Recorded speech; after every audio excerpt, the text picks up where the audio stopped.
Okay, this is like take 5 because I've already messed up like several times. But we're going to try this again. All right, here we go. You're going to have 40 stitches, and you're going to split up your stitches on 3 needles, and you're going to put 12 on the first needle, 12 on the second needle, and leave 16 on this last needle. So I, for the sake of the video, decided I'm only doing 8 stitches per needle. So all right, here we go. So I'm going to for myself, I'm going to transfer 8 on each needle. The reason you're doing 12, 12, and 16 is so that you always end up on purl stitches, because we're going to do a knit 2, purl 2 across. 2, 4, 6. So, trying to get this. Hold on just a second. Is it better? There we go.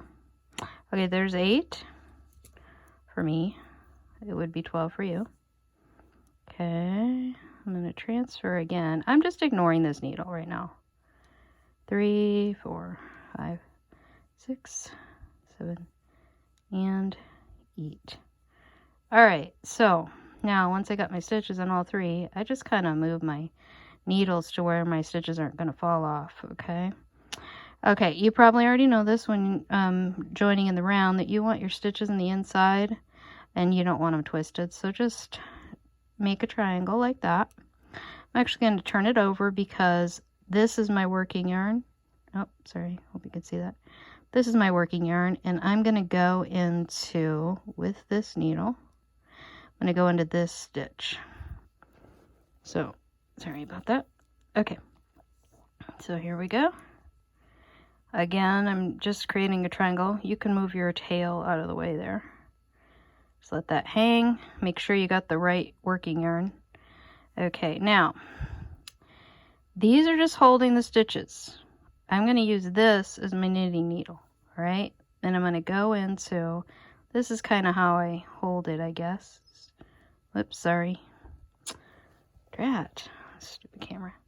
Okay, I just kind of hold it like that. All right, I'm going to get it up close so that I can get into that stitch. All right, again, make sure you don't grab your tail. I have a super long tail because I screwed up a couple times. All right, one time I thought I was filming and I wasn't. All right, here we go. So just go into that first stitch and I'm going to knit it. I hope you can see that. Yeah. And then I kind of tug on it to get it close. Knit 2. All right. Next I'm going to purl 2 because I'm doing a knit 2, purl 2, ribbing across. Now, these other needles that everybody gets freaked out about, ignore them. You're on 2 knitting needles. This one and this one. That's it. That's all you got to worry about. You don't have to worry about the stitches falling off those other needles if you have your the stitches, you know, further back, not towards the tip. Okay, I'm going to end with purl 2. Here we are. All right, now I'm done. Now, how do I know where to go next? Because of your tail, you have to go right into this next one. So, that's what we're going to do. Okay, let's see here. There we go.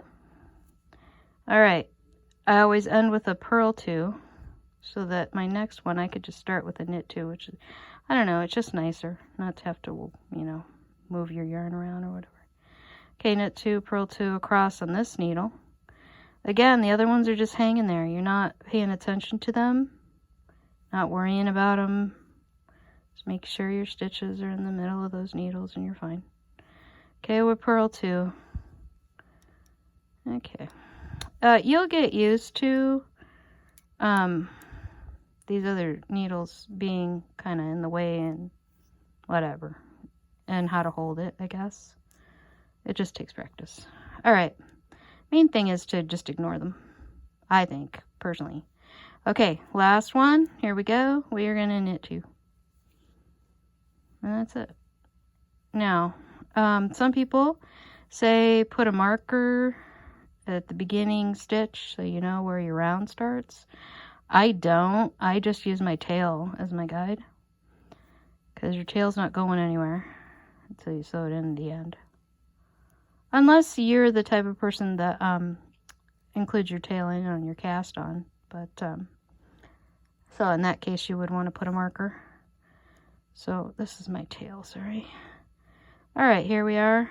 Now, that was row 1, all right?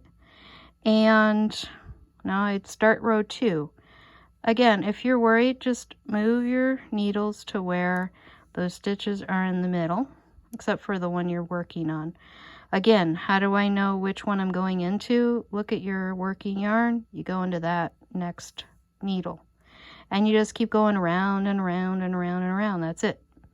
So the main thing is just joining, I guess, because you already know how to do the rest. So good luck, and I hope everything goes well, and I will meet you after all the tutu ribbing. I think it said to go for 6 or 7 inches. I mean, honestly, you can make the cuff however long or short you want. You don't have to go 6 or 7 inches, but I'll meet you where we divide the stitches for the heel, and then I'll walk you through the heel, the instep, get you to the body of the sock, and I'll leave you for that, and then I'll show you how to do the toe. So happy weaving, or no, happy knitting. All right, have fun going to Lisa's, and I'll talk to you later.